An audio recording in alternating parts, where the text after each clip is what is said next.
Good morning dear students. मैं रवि मोहन सिंह, पिग्योर public school Raebareli. आज हम लोग जो है कूलाम्स लॉ और इलेक्ट्रिक फील्ड से रिलेटेड कुछ न्यूमेरिकल्स देख लेते हैं। हालांकि न्यूमेरिकल्स को इस तरह से कंसीडर करना काफ़ी कठिन होता है, समय बहुत लगता है, इसलिए कोशिश ये की जा रही है कि कम न्यूमेरिकल्स में आप ज़्यादा से ज़्यादा फंडामेंटल जानने की कोशिश करिए। मैंने इस समय जो है बोर्ड पे 2 न्यूमेरिकल जो है नोट कर रखे हैं। पहले इन 2 न्यूमेरिकल्स को हम लोग जो है देखते हैं, कंसीडर करते हैं कैसे लगेंगे, और उसके बाद इसी सिस्टम पे हम लोग थोड़ा सा और आगे बढ़ेंगे। ध्यान करिएगा, फार्मूले और टेक्निक सबसे मेन होती है न्यूमेरिकल्स में। तो आप पहला क्वेश्चन देखिए जरा बोर्ड पे, लिखा हुआ है 4 माइक्रोकूलाम तथा 5 माइक्रोकूलाम के 2 बिंदु आवेश एक दूसरे से 10 एंगस्ट्रॉम की दूरी पर रखें। इनके बीच आरोपित वैद्युत बल का निर्धारण करो। यदि दोनों को स्पर्श कराकर पुनः उसी दूरी पर रखा जाए तो यह बल कितना हो जाएगा। ये क्वेश्चन 2 पार्ट में है। यही बुक में आप देखोगे तो आपको 2 क्वेश्चन मिलेगा, लेकिन मैंने एक में कंसीडर किया है जिससे कि कम समय में ज़्यादा से ज़्यादा चीज़ें हो सके। सॉल्व में आप जरा देखिए, जो इसमें डाटा गिवन है उसका क्या सिस्टम है। पहला पार्ट जो इसका है उसमें जरा देखिए, पहले पार्ट में जो चार्ज दिया हुआ है Q1 वो है 4 माइक्रोकूलाम। इसको आप तुरंत कूलाम में, ये देखिए मैंने चेंज कर दिया।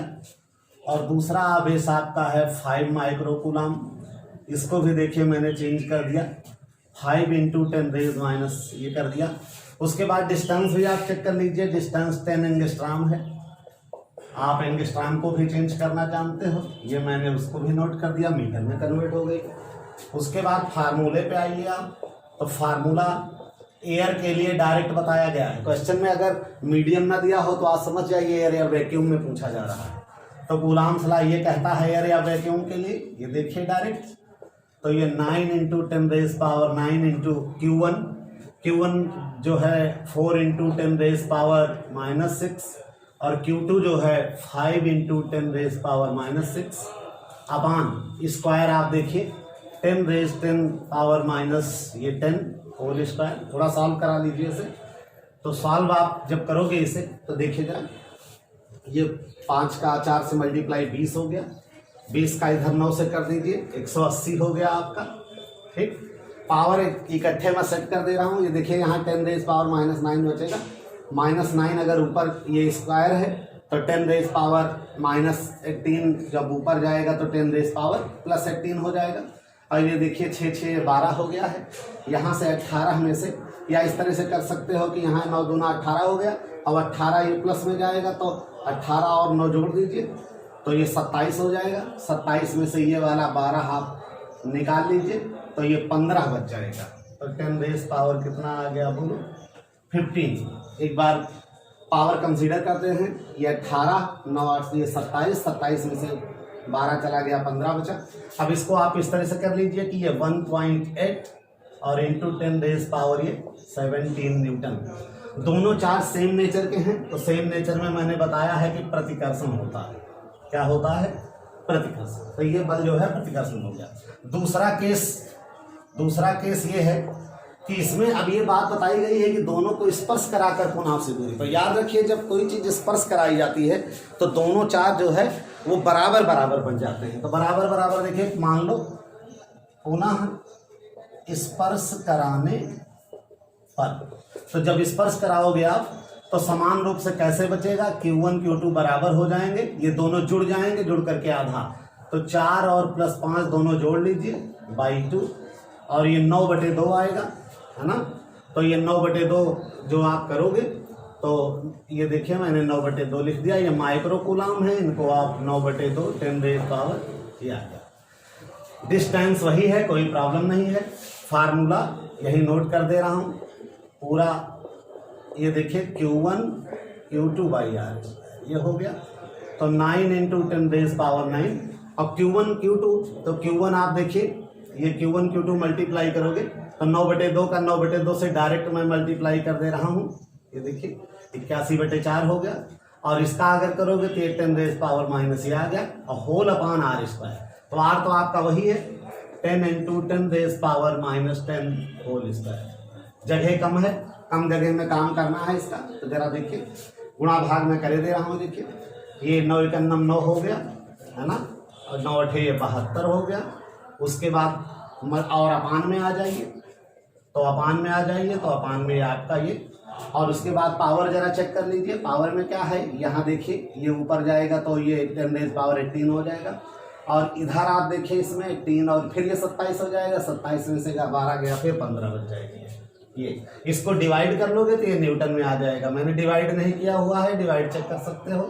सेम नेचर के कारण दोनों चार्ज का प्रतिकर्षण होगा। अगर 1 + 1 माइनस होंगे तो आकर्षण होगा। तो इस तरह से ये कैलकुलेशन हुआ आपका। दूसरे पे आप जरा गौर करिए, दूसरा बहुत महत्वपूर्ण है। दूसरे में देखिए जरा, चेक करिए। कह रहा प्रदर्शित चित्र में बिंदु P पर वैद्युत क्षेत्र की तीव्रता ज्ञात करो। चित्र देखो, पहला 10 माइक्रोकूलम, दूसरा आवेश -5 माइक्रोकूलम, बीच की डिस्टेंस सारी दी हुई है। बिंदु P पर हमें वैद्युत क्षेत्र की तीव्रता निकालनी है। मैंने पढ़ाते समय बताया था, आज मैं रिवाइज करता हूँ कि ये देखिए प्लस है, प्लस के कारण जिस बिंदु पर निकालना हो, प्लस के कारण हमेशा दिशा बाहर की ओर होगी, ये आप ध्यान रखिएगा। और संयोग से देखिए बाय द वे ये भी, ये वाला चार्ज जो है ये माइनस में है, माइनस में हमेशा अंदर की ओर होती है। तो देखिए ये चार्ज है तो अंदर की तरफ ये हो गया, ये कहलाएगा E2। फिर से ध्यान दीजिए, प्लस के कारण बिंदु P पर तीव्रता बाहर की ओर और माइनस के कारण अंदर की ओर। तो E1 और E2 दोनों निकाल लेते हैं, और दोनों विपरीत दिशा में है। विपरीत में आप जानते हो वेक्टर घट जाता है। तो सॉल्व जब आप करोगे तो सॉल्व में देखिए, सबसे पहले 10 माइक्रोकूलम आवेश के कारण बिंदु P पर वैद्युत क्षेत्र की तीव्रता। तो बिंदु P पर वैद्युत क्षेत्र की तीव्रता जो है वो E1 मानी गई है। फार्मूला याद करिए, ये Q/R² होता है। मान रख रहे हैं, वैल्यू रख रहे हैं सब। देखिए जरा Q कितना है इसका, 10 माइक्रोकूलम। माइक्रो को मैं डायरेक्ट यहीं देखिए बदल दे रहा हूँ कूलम में, और R²। R क्या होती है, चार्ज से लेकर के पॉइंट तक की डिस्टेंस। चार्ज से लेकर के पॉइंट तक की डिस्टेंस 10 सेंटीमीटर है, लेकिन इसे मीटर में कन्वर्ट करना होगा, ये ध्यान रखिएगा। सब सॉल्व कर लेते हैं। ये देखिए 9 है, पहले मैंने लिख दिया। पावर सब इकट्ठा कलेक्ट करिए। ये देखिए 10⁻�9 है, ये 18 हो जाएगी, ऊपर जाएगी तो ये प्लस हो जाएगी 18, और ये 9 आपका, ये 27 हो जाएंगे। एक पावर और हो गई 28 हो गई, और 28 में से 6 आप घटा दीजिए तो ये 22 पावर आपकी जो है ये शेष बच गई। तो इस तरह पर ये जो वैद्युत क्षेत्र की तीव्रता है ये इतने न्यूटन पर कूलम ये आ गई। दिशा आप देख ही रहे हैं। उसके बाद एक -5 के कारण लीजिए, तो -5 माइक्रोकूलम आवेश के कारण बिंदु P पर वैद्युत क्षेत्र की तीव्रता। इसका जरा देखिए क्या सिस्टम है। E2 के लिए देखिए, E2 की डायरेक्शन अंदर की तरफ है, याद रखिएगा। फार्मूला वही लगेगा। बीच की दूरी आप देख लीजिए, ये पूरी दूरी 10 थी, ये पूरी दूरी 5 है, तब दूरी 5, और हमें चाहिए कहाँ से, -5 से यहाँ तक की दूरी। तो 10 में से 5 घटा दोगे, ये 5 बच जाएगी। फार्मूला पहले लगा दीजिए, 9 × 8 और Q/R²। फार्मूले में पुटअप करा लीजिए। फार्मूला आपका Q -5 है, लेकिन याद रखिएगा सदिश राशियों में माइनस नहीं लिया जाता है। मैंने कूलम में बदल दिया माइक्रो को, और बीच की दूरी R² जो है वो भी 5 बची हुई है। देख लीजिए 10 में से 5 गया है, 5 बचा है, तो 5 सेंटीमीटर है। इसको मैंने मीटर में कन्वर्ट किया। इसको थोड़ा सा सॉल्व कर लीजिए। सॉल्व कैसे करेंगे, देखो ये 9 × ये 5, पावर में पहले सेलेक्ट कर दे रहा हूँ। देखिए पावर में इसमें क्या है, बीच की दूरी ये 10 आपकी जो है सेंटीमीटर में है ना।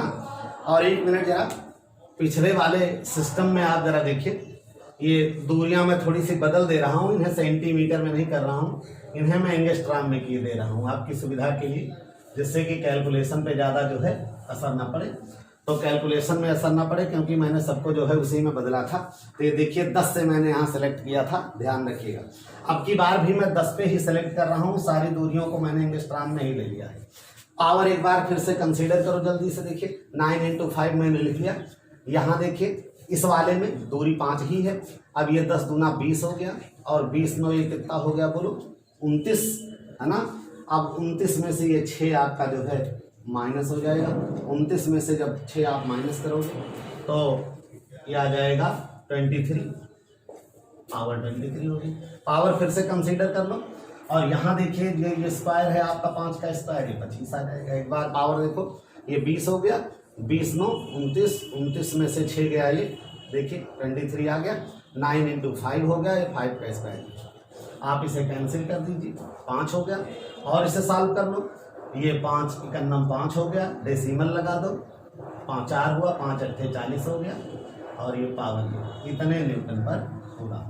ये आपका दूसरा हो गया। पावर दोनों की सेम आपको करनी होगी, चाहे अभी करिए चाहे बाद में करिए। अभी करना हो तो ये 18 × 10⁻22 आता है। एक लाइन और है, बिंदु P पर जो आपकी परिणामी तीव्रता है ना, परिणामी तीव्रता कैसे निकालोगे, याद रखिएगा दोनों विपरीत दिशा में है।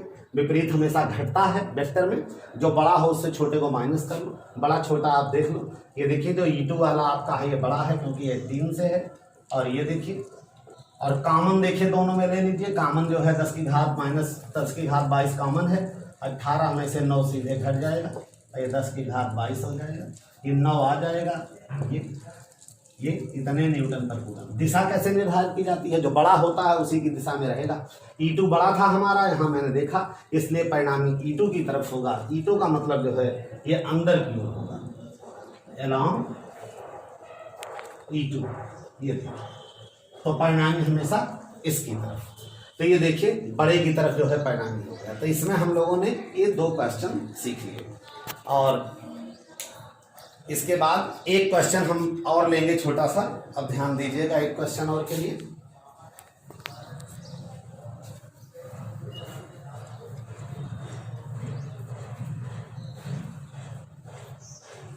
अब की बार मैं डायरेक्शन के लिए थोड़ा सा कोशिश कर रहा हूं कि डायरेक्शन का अच्छा तरीका हम लोग निकालें। तो उसके लिए जरा देखिए डायरेक्शन का अच्छा तरीका। एक क्वेश्चन मैं और लेता हूं, क्वेश्चन 3 आपका। क्वेश्चन 3 में इस तरह से गौर करिए,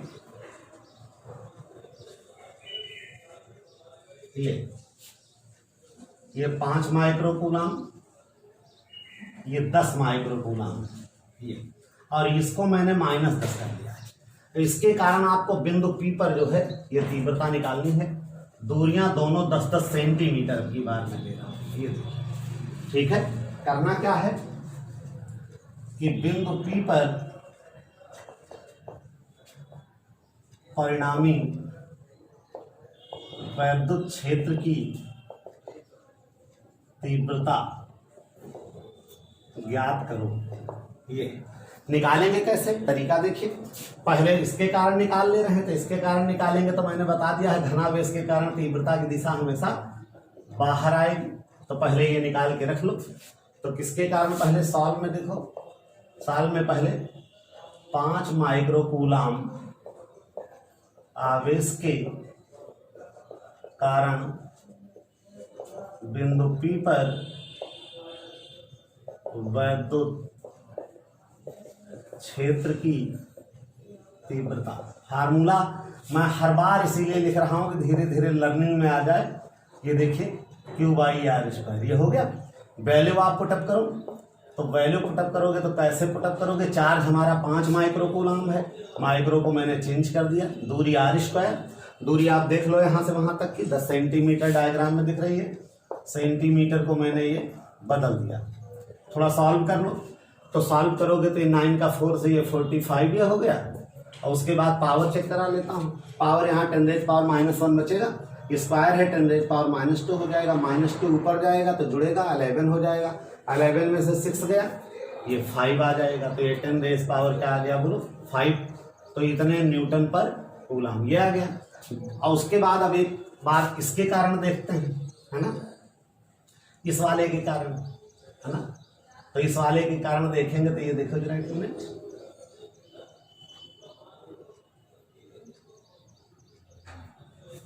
ये देखिए। तो इसके कारण -10 वाले के कारण देखेंगे तो तरीका क्या मैंने बताया था, तरीका में गौर करो। माइनस के कारण अंदर की तरफ होगा, तो देखिए माइनस के कारण अंदर। एंगल अभी दे दिया जाएगा, उसकी चिंता न करिएगा, पहले E2 निकाल लीजिए। तो इसे E1 माना है मैंने, और तथा अब किसके कारण, -10 माइक्रो कूलाम आवेश के कारण बिंदु P पर वैद्युत क्षेत्र की तीव्रता। ठीक है, तो इसे E2 ले लो, 9 × 10⁹ Q/r²। तरीका वही होगा, ये Q आपका जो है 10 है, माइनस नहीं लिखा जाएगा, याद रखिएगा, ये बहुत जरूरी है, माइनस नहीं लिया जाता है। उसके बाद बीच की डिस्टेंस, तो बीच की डिस्टेंस आप कैसे करोगे, 10 ये है, 10 ये है, पाइथागोरस प्रमेय लगा लीजिए, है ना। तो पाइथागोरस प्रमेय लगाओगे तो पाइथागोरस प्रमेय से कितना आएगा, देखिए ये है ना, √10 का स्क्वायर प्लस ये, तो ये 10 का स्क्वायर जो है कितना हो गया बोलो, 100, ये 200, 200 का मतलब हुआ ये 10√2 सेंटीमीटर।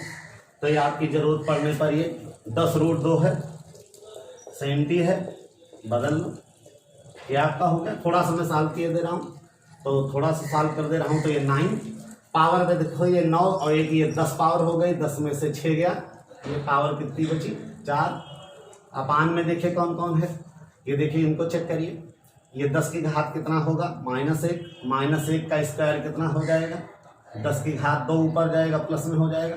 यहाँ देखिए √2 का स्क्वायर है, √2 का स्क्वायर कितना बनेगा, 2, तो ये 9/2 का मतलब आया 4.5, और 10 की घात आया ये 6।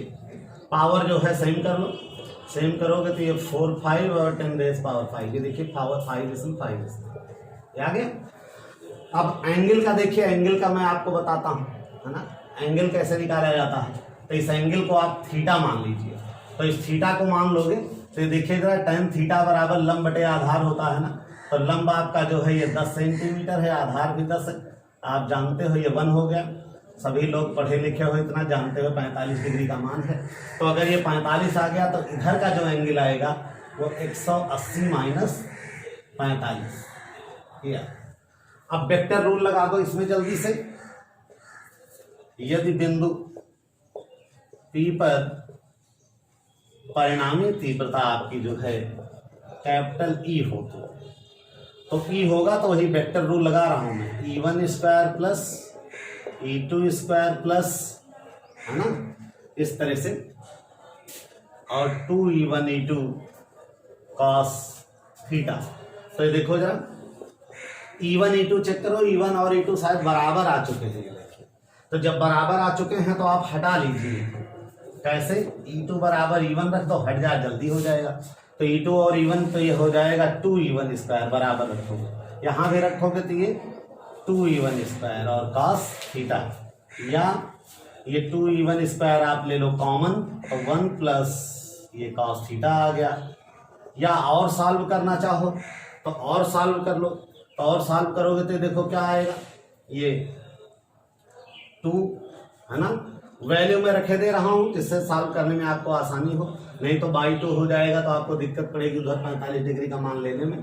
तो E1 की वैल्यू जैसे निकली है 45 और ये 10⁵, ये आपका इतने का होल स्क्वायर, और 1 प्लस cos, ये बताइए ये 135 डिग्री आएगा, ये तो ये cos 135। या अब इसे आप आसानी से सॉल्व कर लोगे। तो ये देखिए 2 इंटू ये 45 का 45 से आप मल्टीप्लाई कर लेना, ये 10⁻10 हो जाएगा। वैल्यू मैं सबकी रखे दे रहा हूँ, वैल्यू की प्रॉब्लम नहीं है, आगे आप सॉल्व कर लेंगे।